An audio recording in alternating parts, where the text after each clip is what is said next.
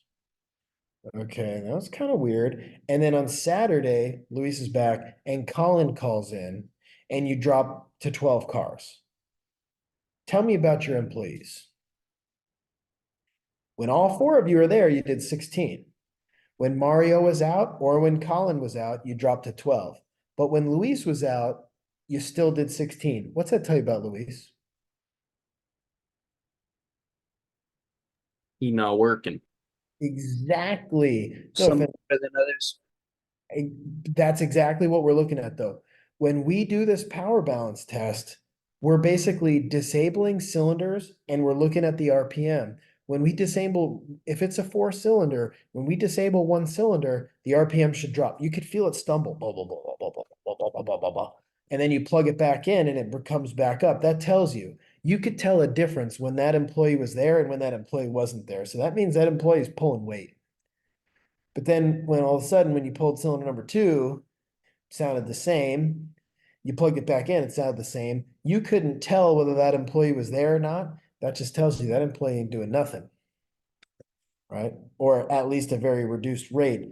That's how we find a problem. Like if I was the big boss, I would look at the days where employees weren't there and see, was the shop a lot less productive? And if somebody didn't have a difference, then I would say, well, there's the person I'm going to try to let go to save money to meet the monthly goal or whatever. So same with the engine. Basically, as we walk through that step, it's an overall general indication of the cylinder's health. It's not telling you it's compression. It's not telling you it's fuel. It's not telling you it's spark. It's just telling you if you have a misfire, that means one of the cylinders is not contributing, at least sometimes. And that's the other thing. Sometimes the cylinder works well and sometimes they don't.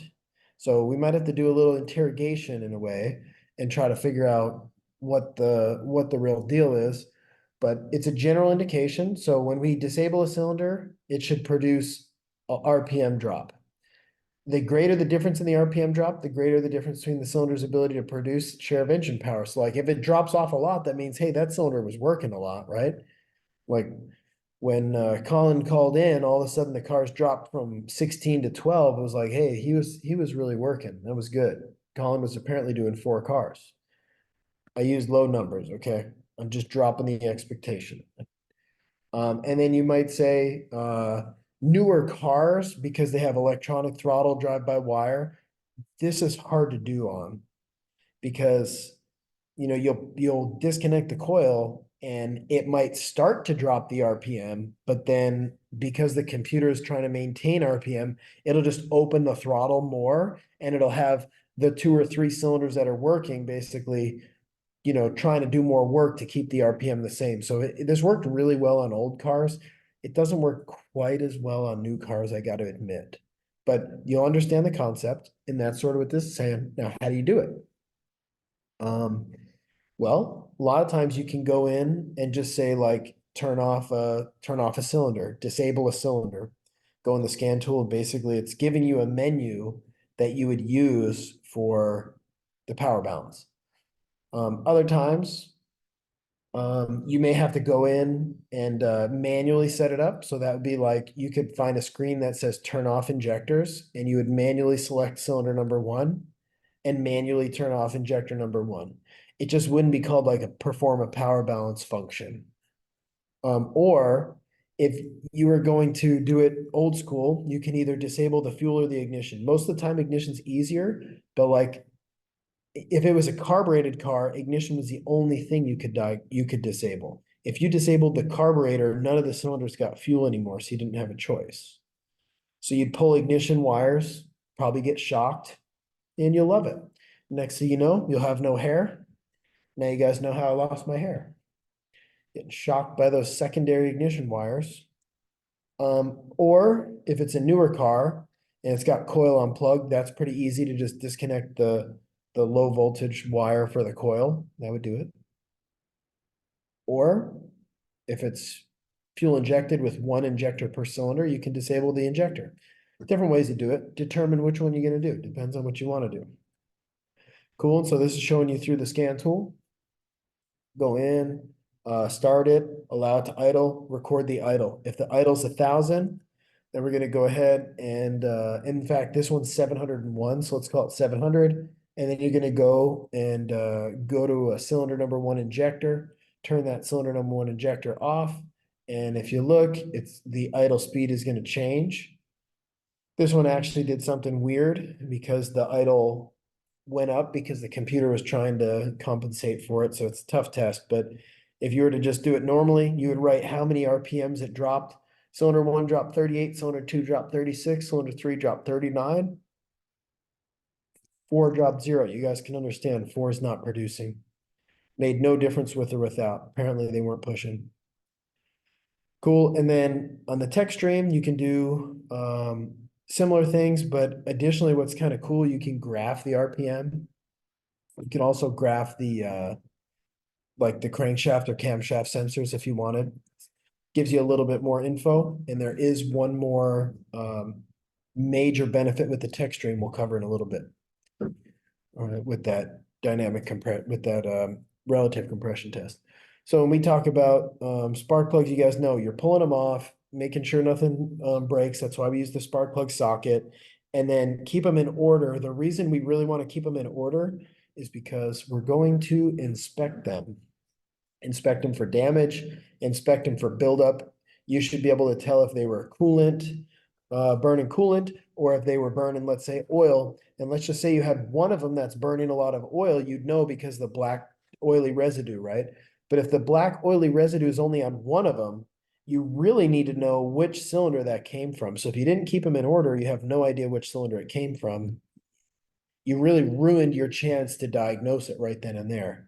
What you should do is put the spark plugs back in, run it maybe for a week or a month, and then pull them back out and see which one's getting, oil on it. If you've got one cylinder that's burning oil, that doesn't mean, you can only fix one cylinder, but you still want to know what cylinder is consuming oil when you take the engine out, or, if you're going to take the engine apart, because you're going to pay especially close attention to that one cylinder. And that's why we want to keep them in order, because we're going to read them.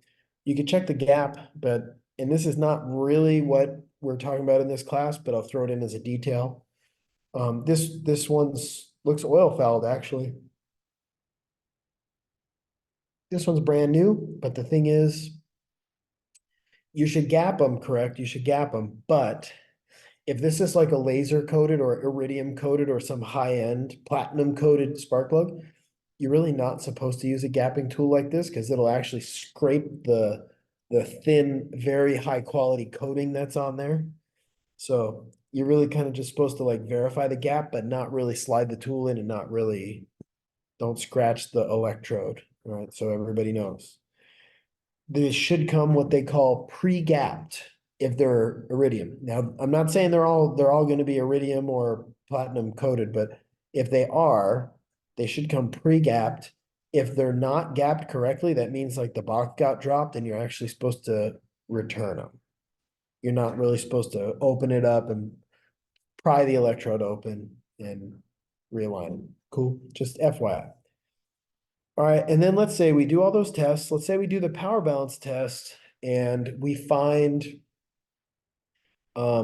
cylinder number 2 is not contributing because the RPMs were the same with and without.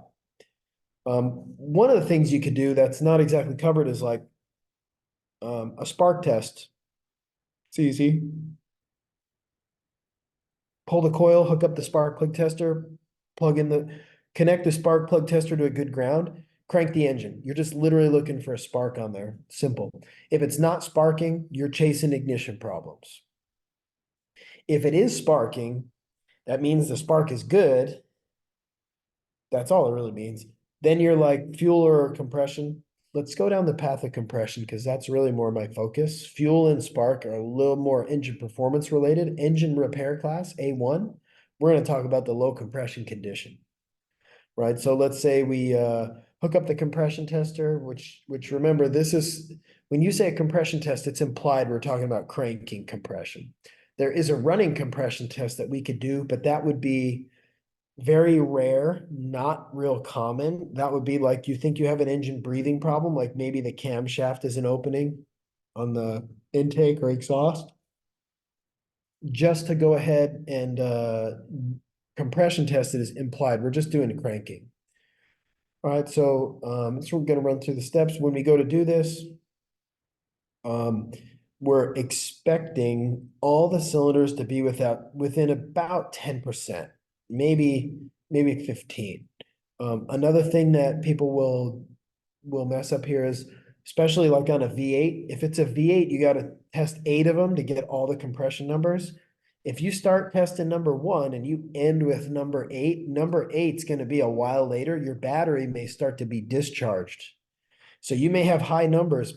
1 was high, 2 was a little lower, 3 was a little lower. By the time you get to 8, it's under spec. That might just be because your battery's dying. So when we do these compression tests, it's important that you have the battery charger on it, maintaining the same amount of voltage. Otherwise, you're throwing your tests off, right? So to be more scientific, you need to make sure the quality control is tight. And here's a quick one that when we go to do this test, we have to disable ignition, and that's what's going to talk about. But kind of a cool thing is a lot of vehicles, if you hold your foot to the floor, it'll actually put it in what's called clear flood mode, which means it won't spray fuel. So it'll stop the engine from starting. If let's say you just pulled one spark plug out and you held your foot to the floor, it won't spray fuel in the injectors. So it's kind of a little bonus if you did want to do it like that.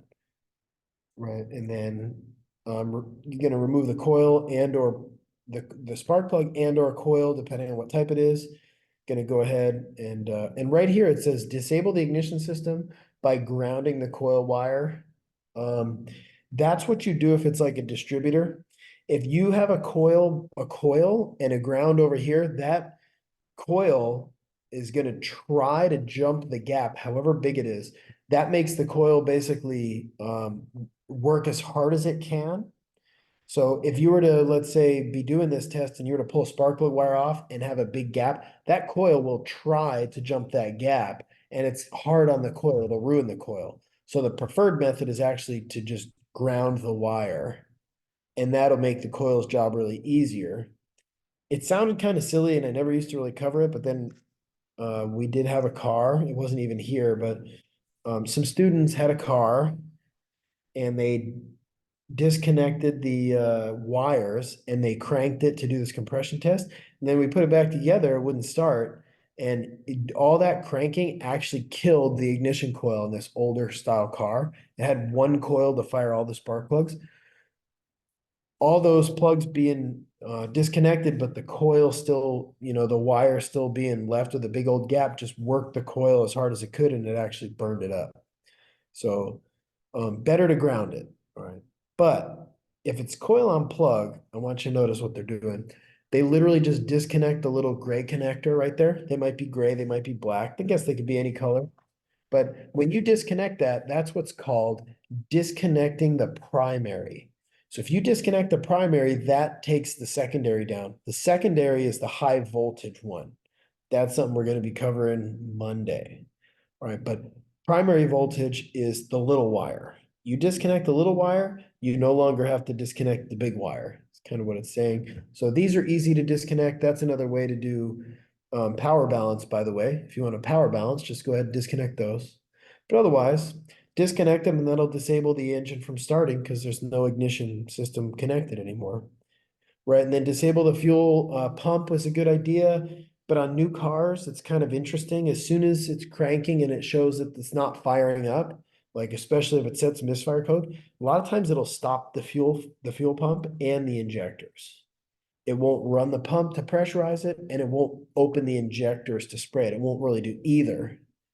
But this is still per the book, disable the fuel system so that way it's not spraying fuel in a cylinder that's being compression tested and putting a bunch of exhaust, putting a bunch of fuel down the exhaust. That would not be nice. All right, and then we'll remove all the spark plugs. Now, a couple people did some spark testing yesterday. And they didn't remove all the spark plugs, so I'm just showing you, per the steps, remove all the spark plugs before you test any of them. Install a compression tester, crank it, but how long? Well, you're gonna want to count it. So when I say, like, I joke around about the sounds the starter makes and stuff, like, I'm mostly trying to be funny. But it really does make a noise kind of similar to like shana na na na na na na. Each one of those shana na na na na, that was like two. Shana na na na na na na na na na na, that would be three. You could do five if you want, but you gotta at least do, let's say, a few, and you want to be consistent. What you do on one is what you do on the rest. You don't start off like shana na na na na na na na na na na na na na na na. And then by the time you're at cylinder number four, be like shana na na na na na. Because you're gonna make your later cylinders read lower. We want this to be as accurate as possible.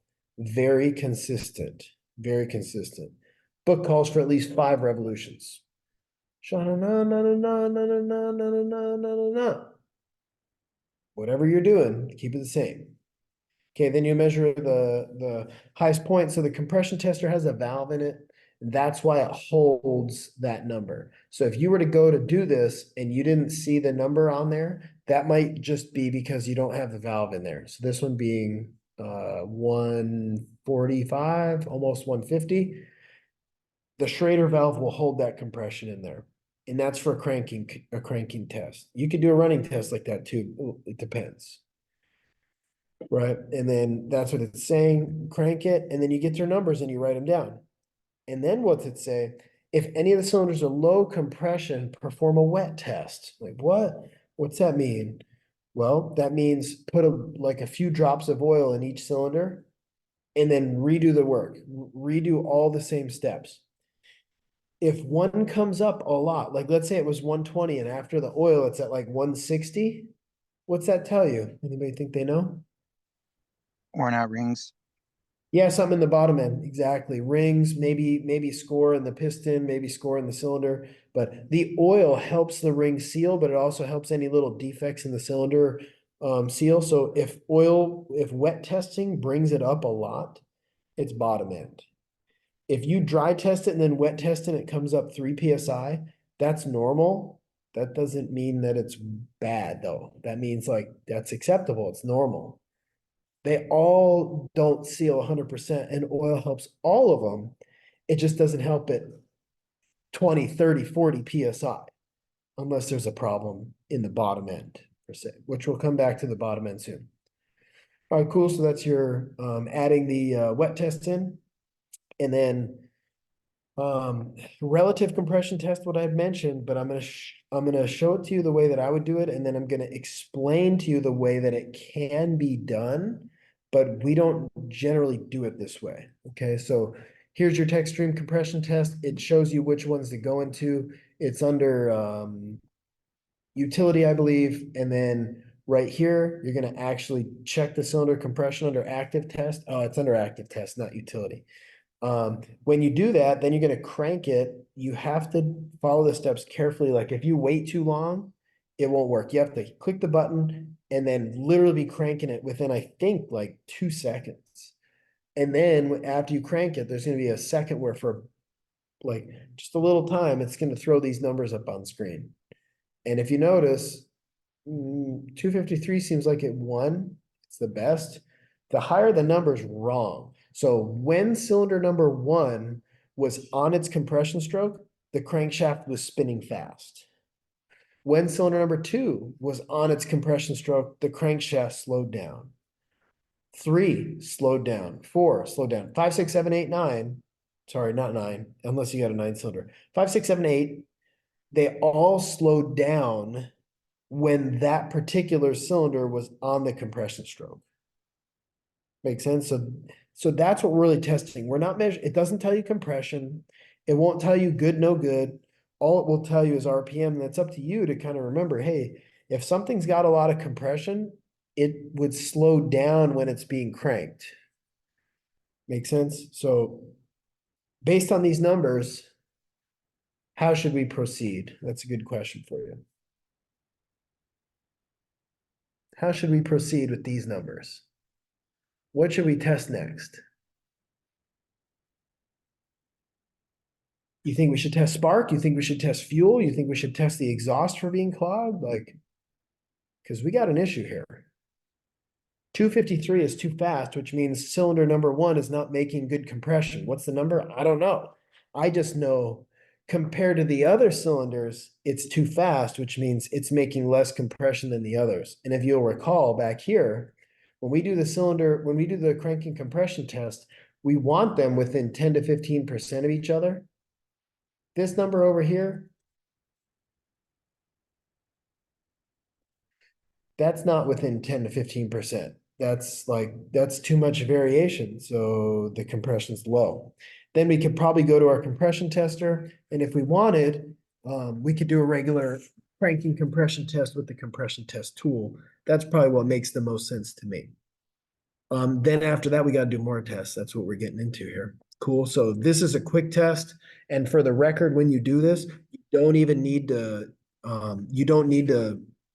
pull the spark plugs out, nothing. You just run it with the vehicle together, with the spark plugs in, with everything. Cool. I heard something pop up. Go ahead. Whoever that was. Yeah, so is this a similar type of deal to how you'd use a relative compression test with like a picoscope to check the variance between the cylinders? Hold that thought. I like your thought. You're right where I want you to be, but don't you steal my thunder over here. Look at this. This is exactly what Mitchell said. If you really want to be like the big Chingoni, you're going to have to get more into the pico. But basically what the relative compression test does with TechStream is it just produces you a number. That number is derived, meaning it comes from the actual frequency of the crankshaft and or camshaft position sensors. So the TechStream can do it.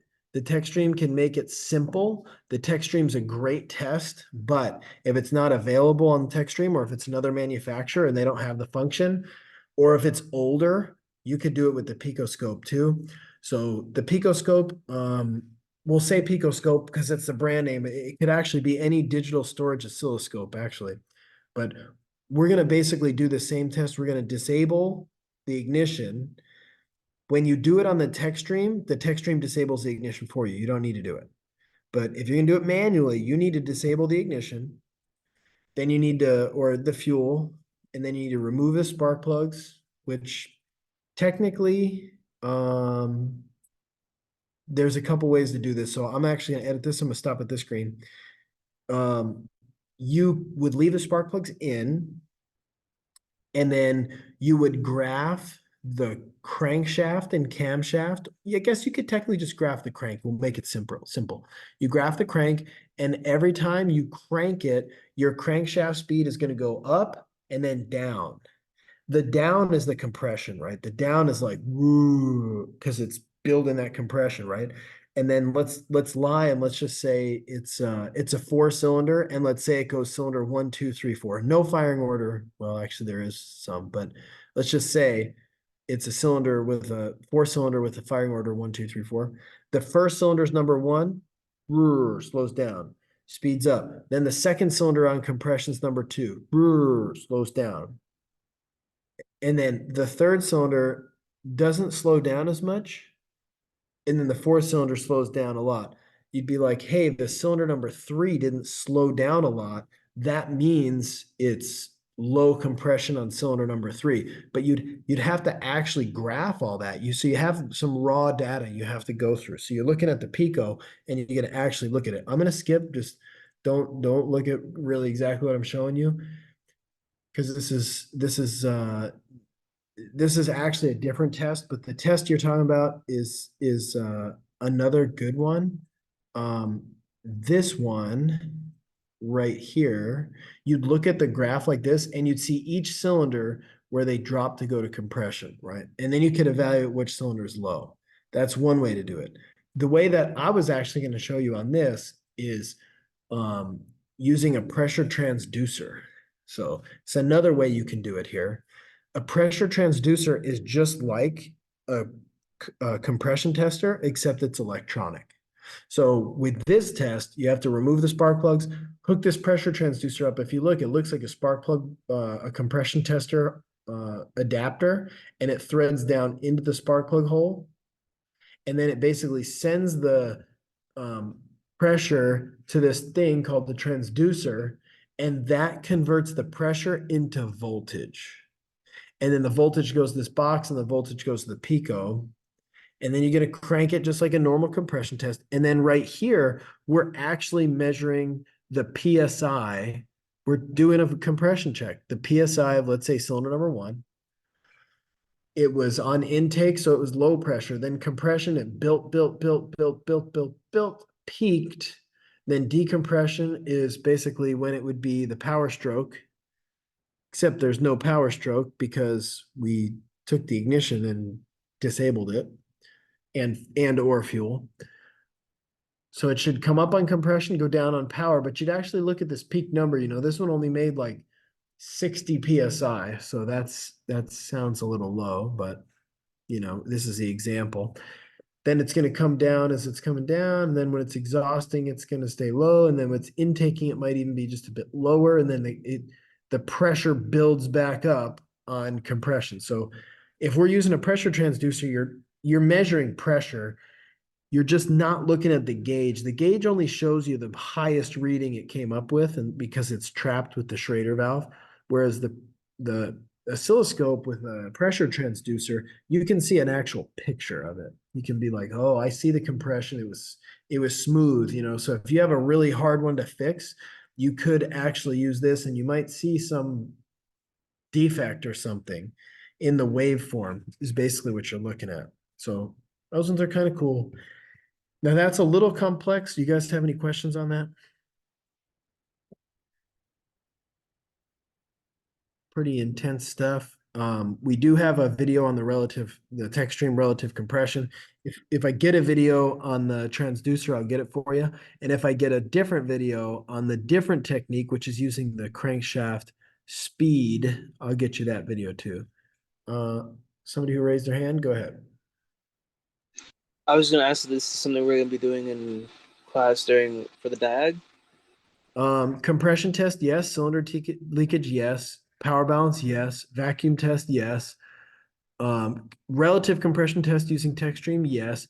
Pico, no. But if anybody really wants to, we could do it as a demo. You just have to get your stuff in order.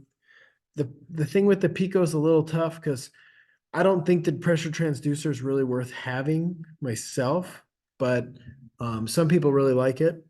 The other thing is the Pico, where we're looking at the crank and cam speed. That's a great, amazing tool, but that's generally more engine performance, because when you want to look at crankshaft position sensor information or cam, you're usually in engine performance. So I think you'll learn more in the A8 class than the A1 about that in particular. So good. The stuff we're doing will definitely be on the rest of this though. Right, so like doing the compression test, or there's the compression tester. Here's doing, it's actually, I've got the wrong picture here. This is doing a spark test, but it doubles as another function. So if you wanted to test the spark, you'd pull the spark plug wire and hook it up to the spark plug tester, and then hook the spark plug tester up to ground, and you'd actually see this bulb light up as you crank it. That's normal, right? That's showing you the system is giving it spark, spark, spark, spark. So right here, we're kind of more testing spark, but there's another benefit, remember? So if we send the coil through this, and if you notice, it's actually just going to ground, that would mean, that coil's grounded, which is better health for the coil. So if you're going to do a cranking compression test, you should ground the coil. It's better health. This is a great way to ground it. Cool. So it doesn't work as hard as it can and die. And then as you'll recall, set the gauge up, and crank it. Oh, I'm sorry, this one's a little bit different. This one, we're gonna actually take only one spark plug out. We're gonna leave 3 in because I just realized why I couldn't read my own heading on my screen. I can read it here. This is a running compression test.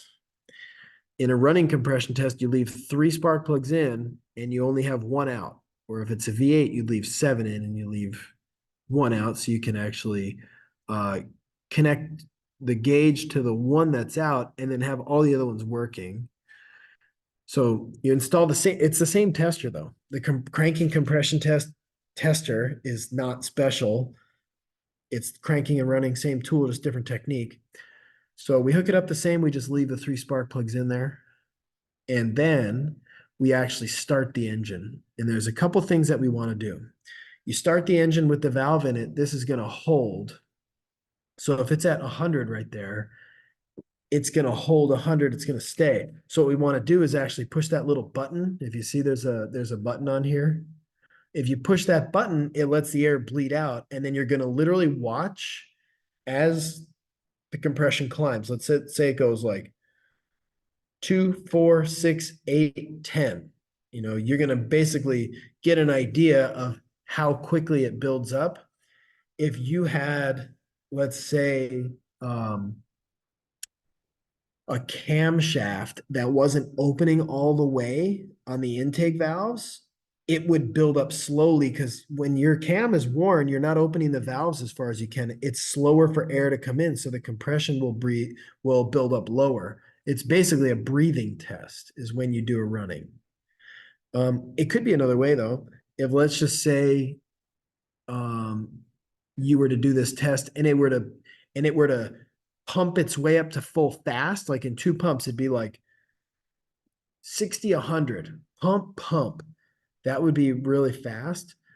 That might actually be because the exhaust valve isn't opening all the way. If your exhaust can't exhale, it'll make it so you build excessive pressure quickly, right? So this isn't to say that your cranking compression is high, but on your running compression, it'll be full really fast because it's not breathing out the exhaust well. So there's another kind of cool benefit to the running compression test. Alrighty. And then this kind of just summarizes how you're going to leave it running. You're going to put that one back together, and then you're going to do the same thing on 2.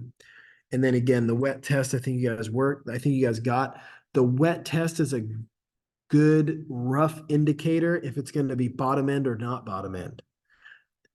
However, that's not really what we're training you to do. We're training you to really prove the fault, prove it out. You tell me, oh, that thing's got worn rings. I'm going to say, prove it out, prove it to me. And if you're to say, well, I put oil in it and it came up, and I'd say, well, you don't really know for sure if it's rings or, you know, you got a pretty good idea. I'll give you that. But I want you to be shooting for better than pretty good. We would actually do cylinder leakage tests. The cylinder leakage, as you can see, is a different tool. It's similar, but it's different. The hose looks the same, but it has no check valve in it. Because we need to be able to inject air in, that valve has to be out. We tend to keep different hoses for the two, but even if you had the same hose, you could use it for this. You just have to take the valve out and then don't throw it away because the compression test group needs that. But, you know, for you, we go ahead and we get the valve out. We're going to end up having to set the cylinder up correctly. So you can't just thread the adapter on, put the air to this thing and jam it on. That's not going to really give you any info. So there's a bit of a setup procedure, which we'll cover. But as you can see, it's kind of telling you, it's going to identify where the air is leaking. You wouldn't just put this on, right? You'd have done a compression test and you would have failed a compression test. And then they're like, well, what does the car need? You know, if you go to a service advisor and you say, hey, it failed the compression test, they're going to say, okay, so what am I telling the customer? And you have to say, well, I guess I'm not sure. I guess I need to diagnose more, you know, because we need to tell them, are you buying a head? Are you buying a short block? Are you buying a whole engine? Are you buying nothing? What, you know, we got to get it to the point where we know what to tell the customer. Compression test doesn't do that. So we put the leakage tester on, and let's just say it's going to tell us where the leakage goes. And we only use it when we suspect there's leakage because the compression was low. All right. That's the only time we're going to really use it. And then we'll go over exactly how it's going to work right here in a minute. But I want to point something out that you're going to have to recall for later. Location of escaping air. If it's the exhaust pipe, exhaust valve, it's the throttle body, intake valve, if it's the exhaust, if it's the cylinder head, or radiator, that'd be a cracked block or head gasket. If it was the PCV, the oil filler cap on the rings, or sorry, it was the PCV oil filler cap, that would be from the rings. So this is where the air is escaping, and this is what the indication is as a result.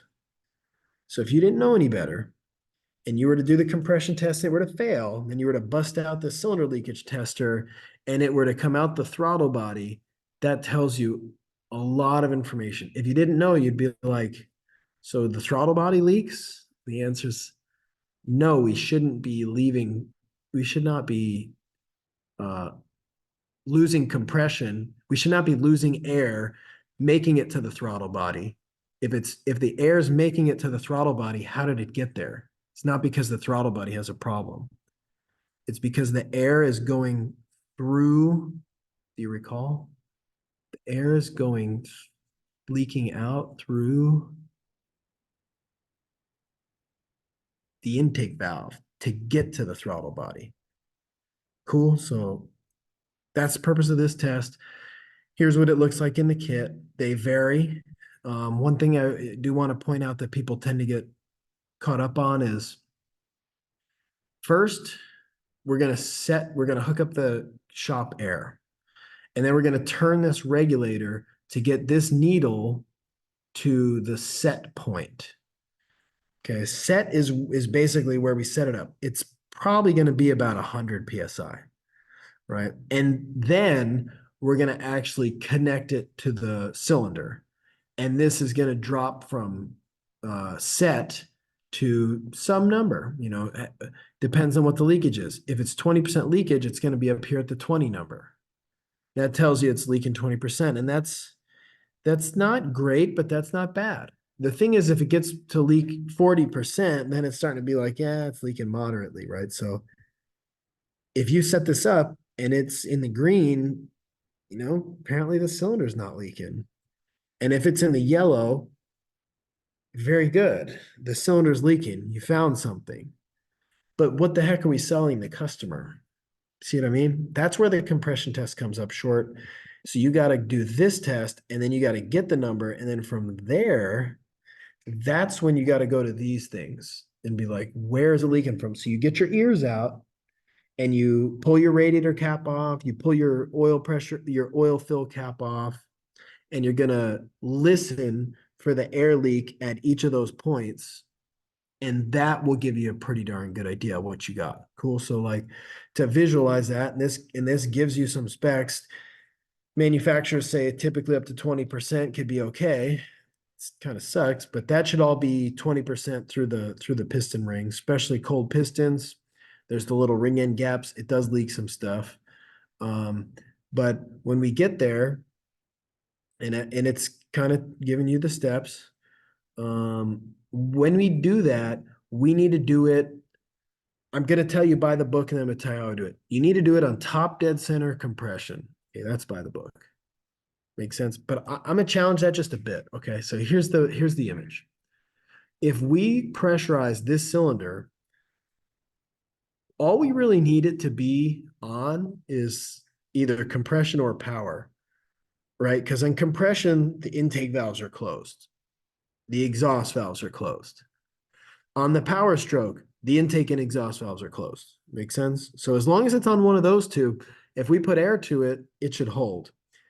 The reason they tend to say TDC is if you put air on this piston right now, it's going to push down so hard, it's going to be really hard to hold that crankshaft still. And if it pushes down and you don't hold it, it'll push it right into exhaust or something. right? So if it pushes under the exhaust stroke, where's the air going to leak out normally? What do you guys think? It's on the exhaust stroke. What's the status of the valves? Well, it's a freaking exhaust stroke. The exhaust valve's open. So you can't have it on the exhaust stroke to test the sealing because the exhaust valve's open, the exhaust stroke. Oh. Then if it's on the intake stroke, the intake valve is open, it's going to leak out the intake because it's on the intake stroke and the intake valve is open. So if overall you can picture this and you can put compressed air in there and you can get it on either the intake, either onto the compression or power, you can know if it's leaking. If you really want to be able to apply pressure and leave pressure on it while you look for leaks, you probably need it on TDC. Otherwise, it's going to try so hard to push down. You need the thing like perfectly balanced on TDC, and the arrow push straight down, but it won't push it around to another stroke. Cool. So something I showed a group yesterday. If I think something has compression leakage, cylinder leakage, and I hear it like maybe out of valve or like I hear it out the exhaust or I hear it out the intake, I'm thinking like, am I sure that I'm on top dead center compression? Because if I'm on top dead center exhaust, it's gonna leak, right? So I'll set it all up. I'll go down to the crankshaft and I'll just turn the crankshaft over 2 revolutions. And if it never gets to good sealing, I know for sure there's no chance I was in the wrong position because I've tried it in every position and it never held. Makes sense. And then I'm like really like ready to pull the engine out or talk with the, with the customer or at a minimum, find out where the air is leaking. So then I'm ready to talk to the customer, right? But hopefully you kind of understand compression testing or cylinder leakage. And then again, if we pressurize the cylinder, next I want to listen at the oil cap, the intake valve, the exhaust, and the adjacent spark plug hole, and then the radiator cap. Let's cover those in a little more detail. If I heard air escaping the oil cap in the cylinder leakage test, what's that tell me? Anybody?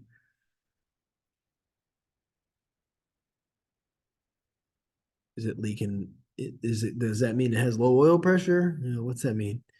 Compressed air leaking out the oil cap on cylinder leakage test. That's what the valve's closed, right? The valve should be closed, but if it's leaking out the oil cap, I want to point something out. This is the one that tricks people. How did the air get into the valve cover? Well, the air got in the valve cover from the cylinder. It leaked past the rings. It went into the crankcase. It went up through the oil drain passages in the block and head, and it actually ends up at the valve cover and it ends up blowing out at the oil cap. So that's bottom end. That'd be like, hey, you need rings. Maybe your cylinder's worn. Maybe you got a score in the cylinder. Your piston's worn. That's bottom end. Anything there in the green and down is going to be bottom end work, right?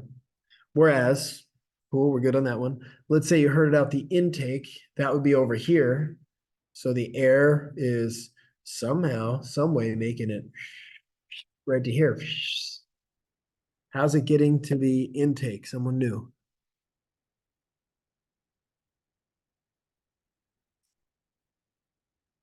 Anyone? Someone. Oh, I see stuff going on in the chat. Valve seat. Yeah. So that, but specifically the intake valve. We got something up with the intake valve. So if we've got air come out the exhaust, maybe the valve is bent, maybe the valve seat is damaged. Those are both possible.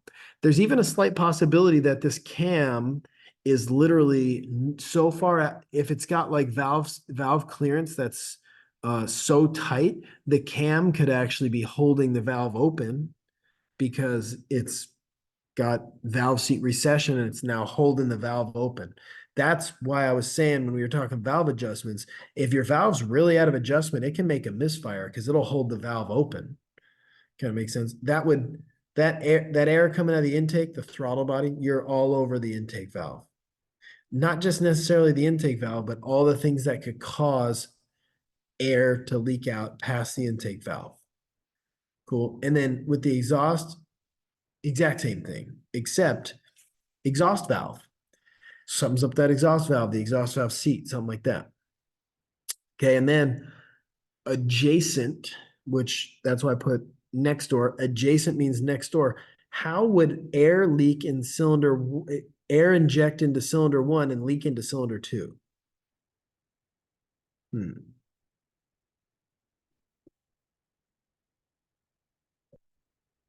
What do you guys think? Anybody? It's right next door.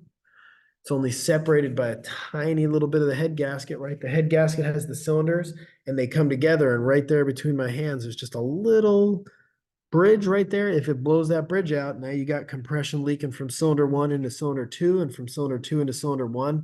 Anything on this ASE, if you see a misfire of 2 cylinders next to each other adjacent, that's a head gasket.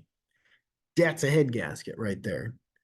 Now, if it's cylinder 1 and 4, that's not a head gasket. It's got to be adjacent to be a head gasket. Got it. Okay. Then, and by the way, when I say a blown head gasket, that could also be a crack in the head. Anytime there's a blown head gasket, that could always also be a crack in the head. You don't know until you tear it down. Then last but not least, if you were to listen to the radiator and or look and see air bubbles, how the heck would compressed air be getting from the cylinder into the radiator? I think you know.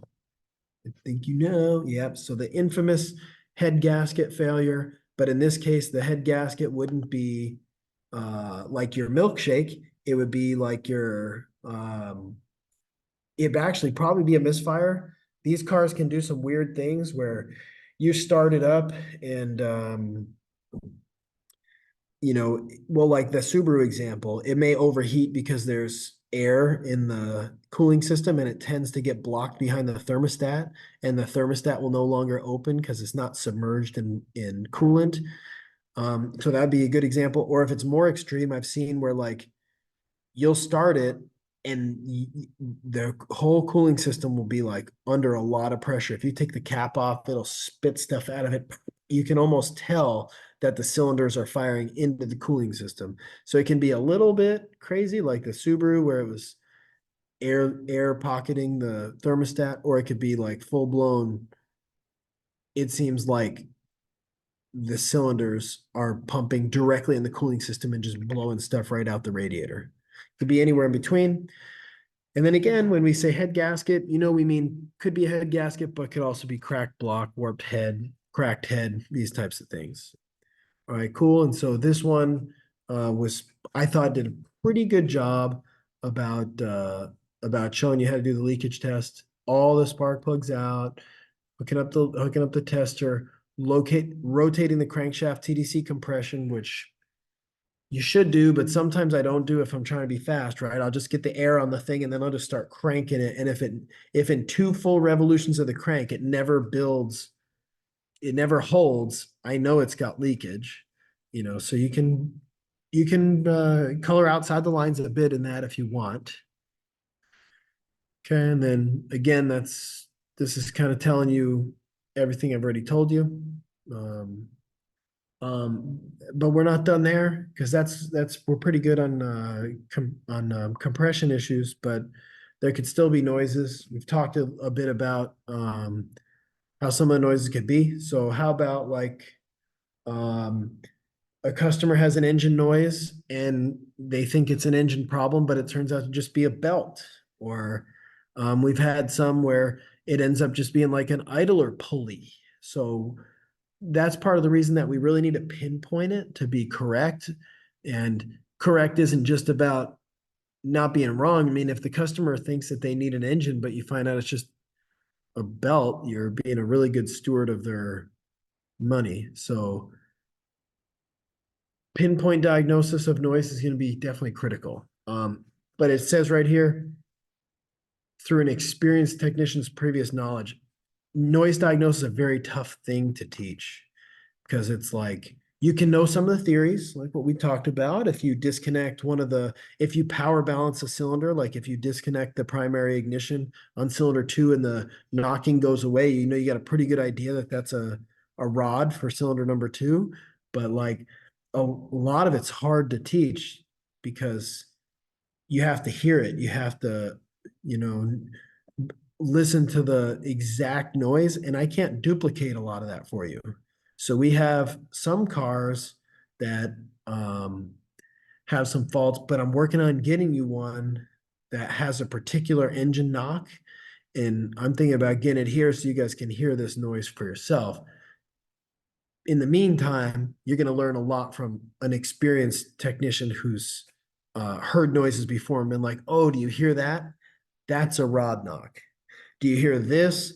That's a cracked flex plate. They can sound similar, but to someone who's heard them both, they can tell the difference.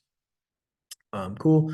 So we can have lots of different noises. Main bearings tend to be a little more deep and thumpy and more consistent. They don't change as much like a rod knock because the main bearing supports the whole crank. So the whole crank doesn't generally try to go up and down because things are more balanced, right? Whereas a rod would be like, I love my life. I hate my life because I'm getting punched in the face by the power stroke. The rods tend to vary a lot more.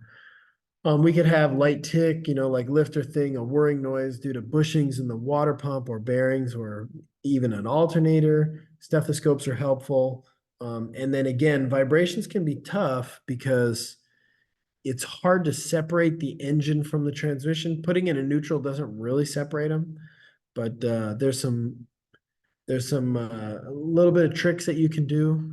Like let's say if a noise is dependent on engine RPM, that would be a little more likely to be engine. Whereas if a noise is dependent on vehicle speed, that would be a little more likely to be transmission. So just understanding what's moving and what's not would help diagnose. Okay.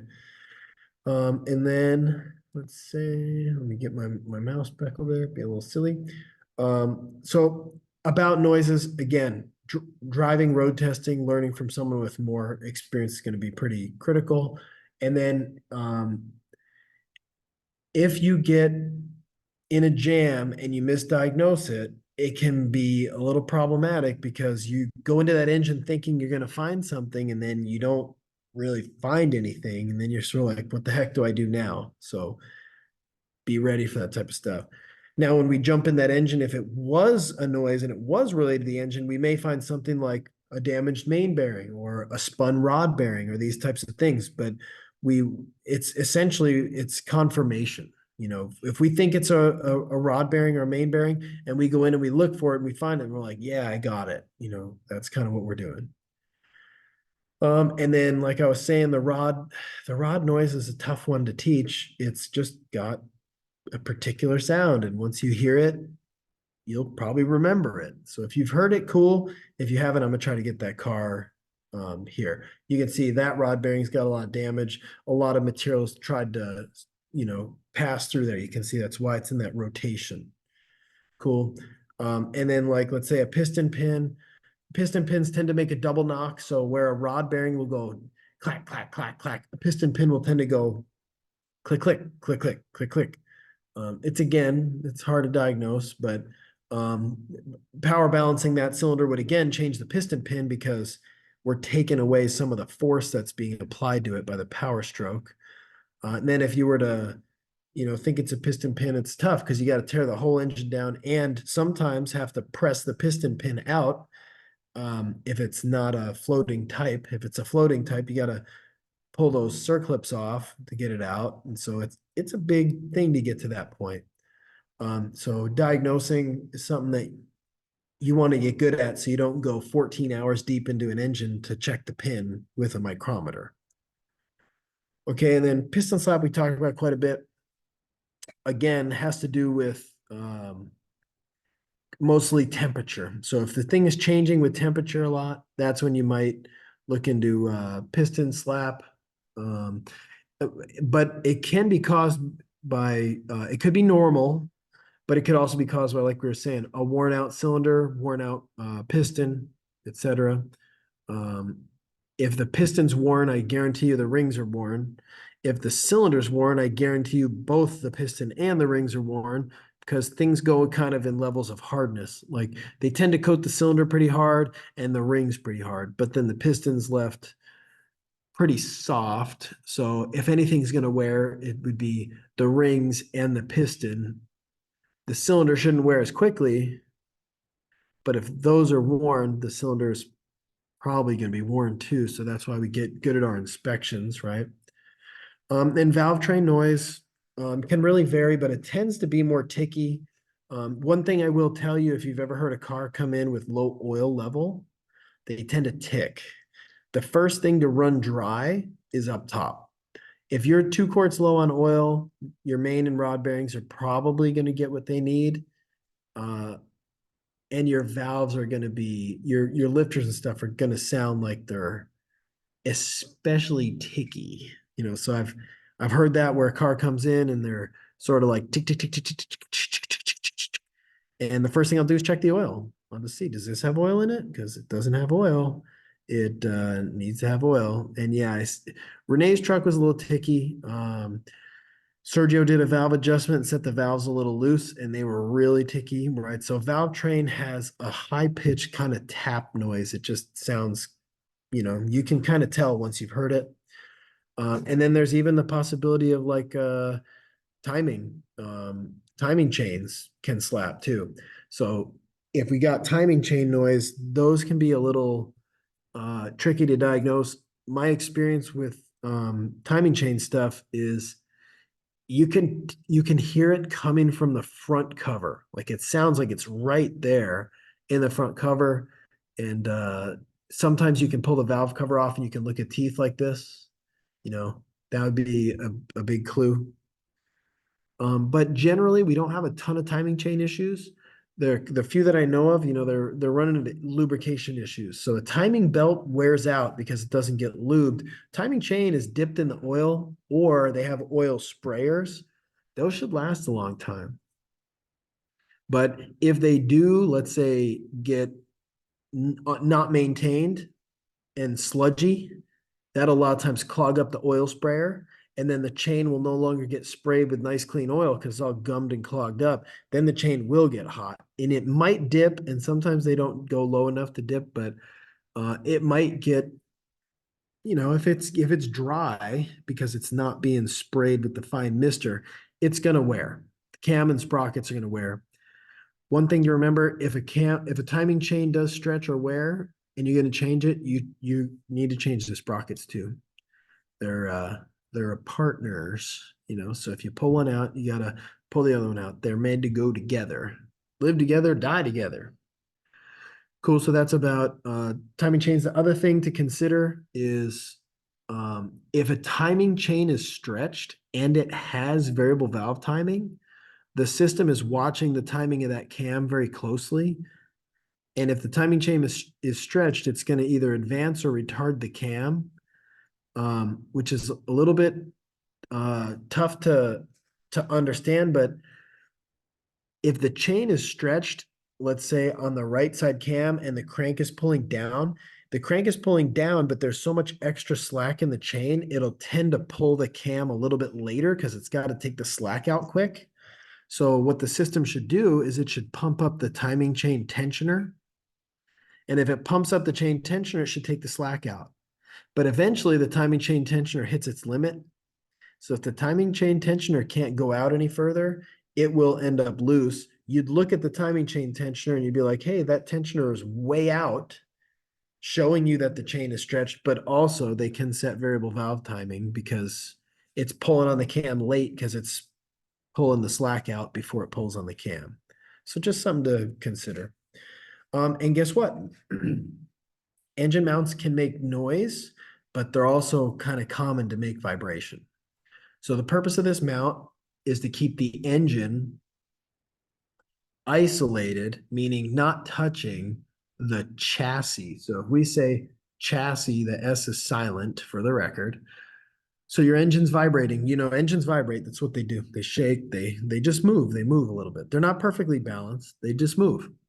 But that engine shaking should be isolated in this rubber, and it should not pass its vibration feelings into the mount, into the frame, into the cab, and have it be like this car or truck shakes. It just if you get one, you can kind of tell it's obviously not a tire vibration because you don't have to go anywhere. You can literally get it to do it while 0 miles an hour. You could put it in drive with your foot on the brake and you might feel a shake. You could put it in park with your foot on or off the brake and you may or may not feel a shake. So sometimes if it's an engine mount, drive or not drive or reverse could change it.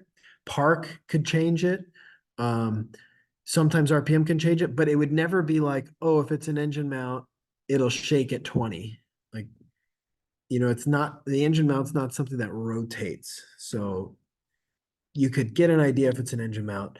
And then also you can just visually look at them. So if you look at the engine mounts and you see, major cracking, like this one's separated. If you look, there's a big space right there. That's why this one's in there. That space right there will allow, like it under certain conditions, the engine will actually sit all the way into the mount and it'll contact, right? It'll actually contact the frame. And once it contacts the frame, think about it, it's no longer isolated from the frame. So the customer feels it more because it's now touching, making contact. And then there's a little bit more. So like if you wanted to get an overall view of the health of the engine, you could do a vacuum test.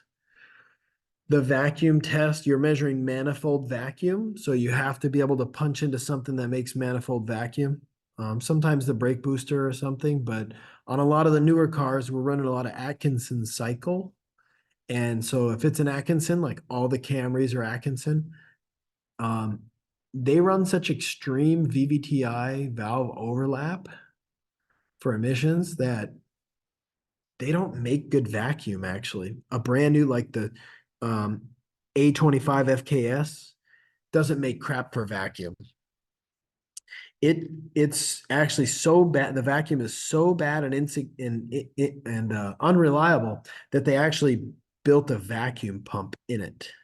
So on the 2024 Camry, on the if you're standing in the engine bay on the right side at the end where the head is, like almost like where the camshaft would go into the end of the head, there's a box right there, and that's actually a vacuum pump. So if you check vacuum at the brake booster, you're not measuring the engine's vacuum, you're just measuring the vacuum pump's vacuum. Like, what? The way you know is when you rev it, that vacuum level should go from, let's say you're at 22, that vacuum level should drop off when you rev it.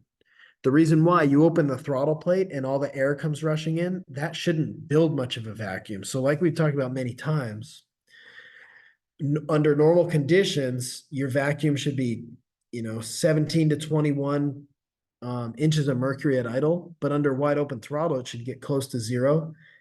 That's true. If you're having one that's reading 25 inches of mercury and you rev it and it does nothing, and you shut it off, it does nothing, and then engines don't work like that.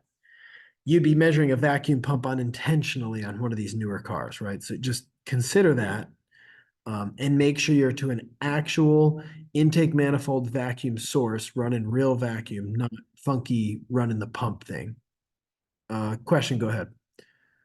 Is that the same as an air pump? It's different. It's like an air pump, except it's reverse. So it'll be running and generally engine driven, especially it's common driven off the cam. So it's not something that's belt driven.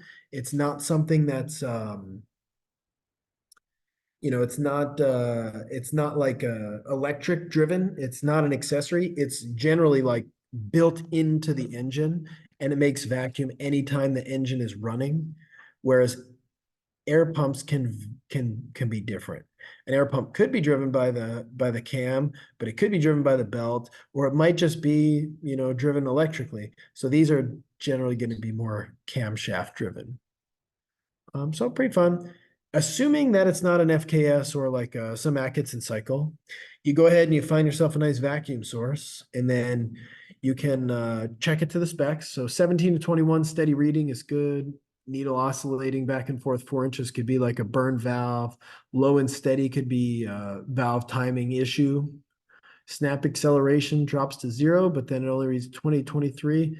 Worn rings. So I'll be entirely clear. I don't always remember all these. So what I do is I have a cheat sheet, right? So like, for example, good reading idle as engine speed increase up to 2,500, the needle slowly goes down and then may continue to drop. All these right here. So let me get there. Right here. I'm giving you this as a cheat sheet. There's 2 pages of them. I would give you a general summary. Okay, I can summarize this in really simply. So back in the day, we used to use vacuum gauges for all sorts of like, we would put a vacuum gauge on it, vacuum gauge, vacuum gauge, vacuum gauge, vacuum gauge. It's not really something we do that much. So if you were to go to a tech in the shop and show them this, be like, what's this problem? They're not going to know. We just don't use them that much anymore. You know, we can do a relative compression test to test for a burn valve, right? But if it's a restricted exhaust, we can use an exhaust back pressure tester. We can use other ways to give us a really good indication of what it is, better than the vacuum gauge being kind of like a slight indication, right? We can know for sure. So let's just say, here's your normal, right? About 20 and steady. If you had low vacuum, steady, that's probably because of vacuum leak, right? And then this next one, if it's kind of normal, but as you rev it, it starts to get, the needle starts to bounce.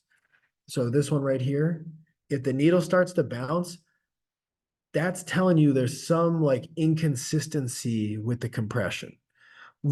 Why would the needle be bouncing? That means your vacuum level is going up and down, and your vacuum and your compression are very closely linked. So if you have a vehicle that won't really make great compression, it's probably going to not really make great vacuum. The thing is, you can measure compression for individual cylinders. You can't measure vacuum for individual cylinders. So if let's say you had let's say you had 4 cylinders and one of them had valve springs that were weak, you'd be losing compression due to that. So let's say your intake valve opens, it fills the cylinder. You go to do compression, but your valve spring is kind of sloppy, like your valve spring is weak. Some of the compression may bleed back out the intake valve because the valve spring didn't pull it close fast enough. So if it's a valve spring, you're gonna have a needle that's gonna be up and down. So if you had a 4-cylinder and you had cylinder number 3 with a bad valve spring, when cylinder number 3 was on compression, but the valve spring was sloppy, it might actually pump some positive pressure into the plenum, into the basically like the manifold for the vacuum. That would make it pulse. So this pulsing right there, that needle pulses. That could be because of valve spring. Makes sense. And you're going to notice, I'm going to skip to the other one. Any of these ones that say they're like pulsing, if you notice, a lot of them have to do with valves. Like this one has spark plug gap. That's not really common. The one right here in the middle, which it's hard to get my mouse to show up. So let me get that second one with the needle that occasionally makes a fast drop. That's a valve sticking. If you were to look, this one right here is dropping, coming up and down due to a burned valve, right? So these ones that are oscillating, it's usually got something to do with valve train, right? I would mainly remember needle bouncing tends to be valve train. All right, then you got another one that's important to know. This one's at idle at 20, you blast this thing, it goes almost to 0, but sorry, not that one. It goes, let's see. Here you go. This one, you blast it, it goes from 20 almost to 0, but then it starts to actually return. It's sort of like you, at first it drops to 0, but then all of a sudden it's off of 0. That's more like a restricted exhaust or a clogged cat. Right, so here you're at 20, brrr, blast the throttle, it should drop to like about 0, and it should pretty much stay at 0. It shouldn't be like boom and then start to rise itself back up while you're still wide open throttle and that sucker's bringing itself back to normal. It's because all the air is getting backed up in the exhaust, which means your engine's not really going to breathe as much, so it's not going to really pull that air in. It's kind of funny. So I would remember those. Those are important ones to remember. A lot of the other ones you'll notice are just kind of similar. They're not going to ask you something like about spark plug gap. They're not going to ask you something about improper air fuel mixture. It's just air fuel mixture. There's a million ways to really test that, and it would not be with a vacuum gauge. Vacuum gauges used to be the business, but now it's like if I want to know my air fuel ratio, I'll check my air fuel ratio sensor. There's a sensor in the car now. There used to not be one. I'll look at my O2 sensor, right? I'll look at the O2 voltage. It should be about 0.45. If it's showing like 0.1, that would be really lean. If it's showing 0.9, that'd be really rich. Like I don't need to use a vacuum gauge for that. And so the ASE doesn't really ask those types of things. Now, for your question, let me answer that question that's in the chat. Just got to get it here. Where do we connect the gauge? You would find a port. It has to be going to the intake manifold. So if I'm going to give you a visual, you got your air intake, your filter and your air intake duct, right? Your chrome one that goes burp, or your black one that's stock and it just goes, right? Boom. That is all fresh air. You don't connect it there. Then you have the throttle body into the engine. So after the throttle body going into the engine, that's all vacuum, and it's vacuum all the way from the throttle plate all the way to the intake valve. It can be ported in anywhere on there, but you have to find a spot for it. So don't hook it up near the air filter, hook it up on the intake manifold or on a hose that comes from the intake manifold after the throttle body. Okay, so there you go. Sometimes you got to use a T, adapters, all sorts of nonsense. It can be a little bit of a pain sometimes. And then if you wanted to measure engine vacuum in more detail, guess what? You can use the Pico. You could use an oscilloscope with a pressure transducer, and that'll actually give you pressure readings. Up and down is voltage, which would correlate to a pressure, by the way. And then right to left, that's time. So you could see what it's doing with time. You could actually, if you were to use that and you were to have a problem with a cylinder, you could see a problem with one of the cylinders because this is during cranking. And if it was during cranking, you'd say like, hey, these cylinders aren't really building a lot of vacuum. That's kind of interesting. And then that's the blue trace. The red trace is actually the crankshaft. So if the crankshaft was referenced at cylinder number 1 compression, it'd be like cylinder maybe the first hump would be 1. This would be 2, 3, and 4. You could possibly even diagnose, which I'm sorry, that's not right. This is cylinder 1. The next clump of humps is 2. The next one is 3. The next one is 4. So you could say like maybe one of these doesn't look right. You could even tell which cylinder it is, but that would be really more advanced engine performance. Not so much generally what we do in engine repair in A1.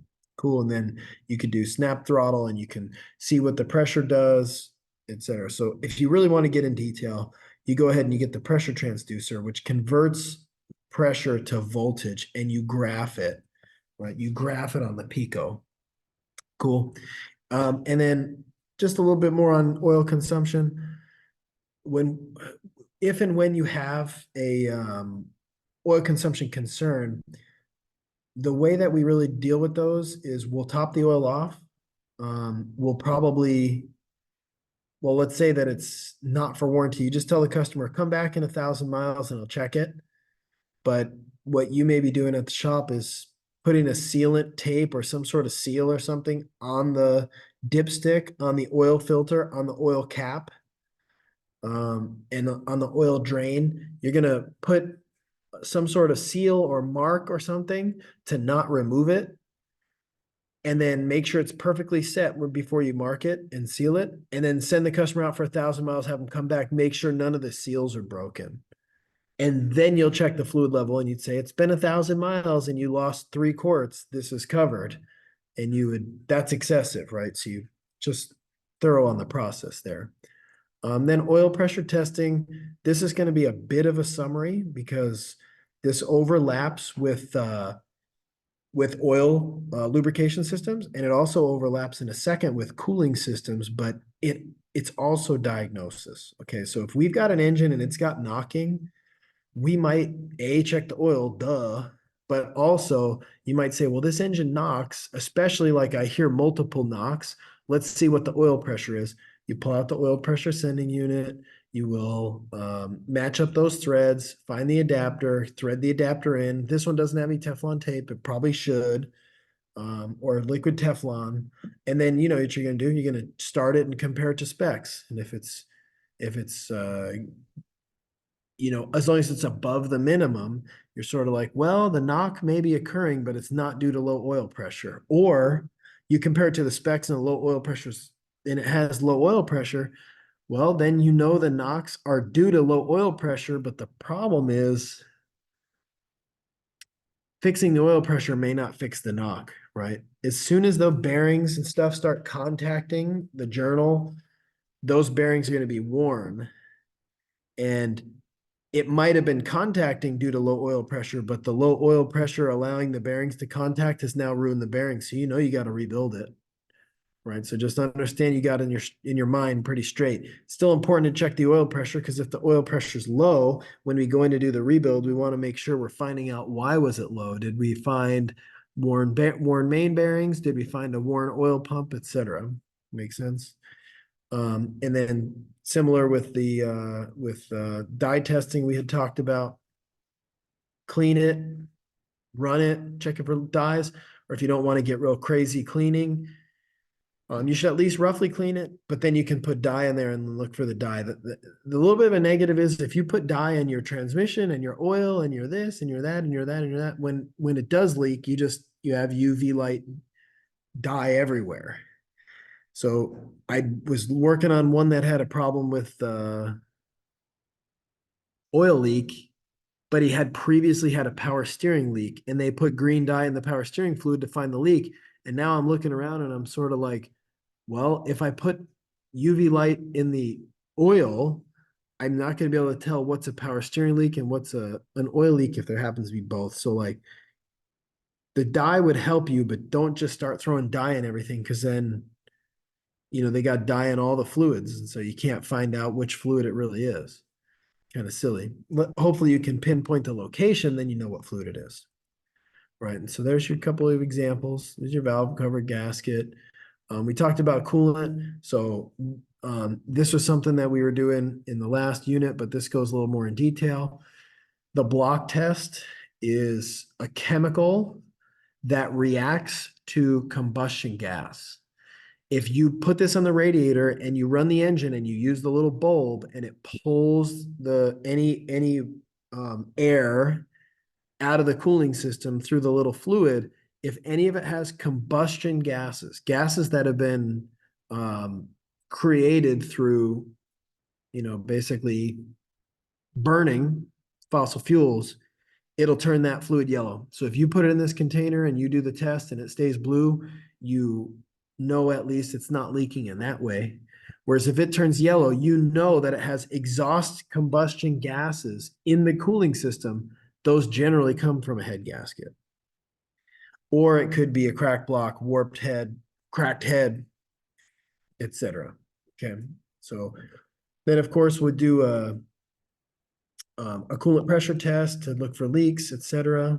You could do the here's the bubbles coming through when you're using that. The stress ball is what we were calling it yesterday. That little hand air pump is pulling any dissolved air from the cooling system. which should not have traces of combustion in there. But if it does, you guys understand the head gasket combustion is making it into the cooling system. That's one version of a head gasket failure that doesn't milkify mocha it. Right. And so all these, I think, could be pretty well explained through a video. And that's kind of the problem with diagnosis. You need a lot of videos and demonstrations on how to do the test. This is going to hopefully help you connect the dots on why you're doing the test, how to interpret the test. So when you get the results, like what's that mean, and what you do next should be from this one. Okay, so this is just showing you the coolant pressure test. We pressure test it, we look for leaks, etc. Now exhaust system, that's again engine performance, but it's a little bit engine repair too. So if we had a problem with the exhaust system, an exhaust leak, they can be a pain to find the leaks. I got a video on smoke testing an exhaust system to look for an exhaust leak. You can hear an exhaust leak because it's loud or something, but if you don't hear the leak, if you do hear the leak, you have to pinpoint where the leak is so you can sell the customer something. You can't just say, oh, you have an exhaust leak. Say you have an exhaust leak and it's this gasket or it needs this part or whatever. Smoke testing is helpful. Another thing is a restricted exhaust. Most likely, let's say it's catalytic converter. That'd be the most common thing to be restricted, but maybe even a muffler. If it's restricted, it'll give you an engine concern. It can make the engine sound weird. It can have a loss of power. I have one now that the customer dropped off who's like, hey, this thing needs a mass airflow sensor. It's got a mass airflow sensor code. I checked it out. It's actually got a clogged cat. So a clogged exhaust will cause your engine to be sluggish. It can even set codes for mass airflow sensor performance. And the reason why the mass airflow sensor measures essentially the volume of air coming in. If your exhaust is clogged, it won't pull the correct volume of air because the exhaust is clogged. It's got to make room for the fresh air by getting rid of the old air, right? So it's a little bit of a head scratcher when the cat's clogged, to be honest with you. It makes it seem like your engine has no power. But we can measure that, by the way. We could pull the O2 sensor out and we could put this exhaust back pressure gauge in and it'll be pretty much green at idle. But when you go wide open throttle, if there's back pressure, it'll actually go down there into the red. You can see the red here. That would tell you got a restriction. That'd be the best way. The other way that people do sometimes is they'll just pull this exhaust pipe off, set it down and go drive the car with no pipe, no nothing, just wide open. If it's got full power with no exhaust on it, but you put the exhaust back on it and it's back to sluggish, the exhaust is restricted too. It's just, this is a little quieter, a little politer, a little less frustrating to the neighbors around the dealership. Right, so it should be very low, like under a PSI. It shouldn't go over a PSI, even when you rev it over 2,000. Cool. So the summary of engine diagnosis is you want to do as much diagnosis as you can while the engine's running, while it's together, while it's driving. You can test things better when you can test them functioning. If you get to the point where you pretty much know what you got, I understand you will need to proceed with a teardown, but when you go with your teardown, you'll have a pretty good idea what you're looking for. Whereas, when I was brand new, I kind of thought, well, if you put a new engine in a car, like, that's a good thing. It won't have any problems. But when you put a new engine in, remember, a lot of the stuff doesn't come on there. So if you had a clogged exhaust and you put a new engine in, it doesn't fix the clogged exhaust.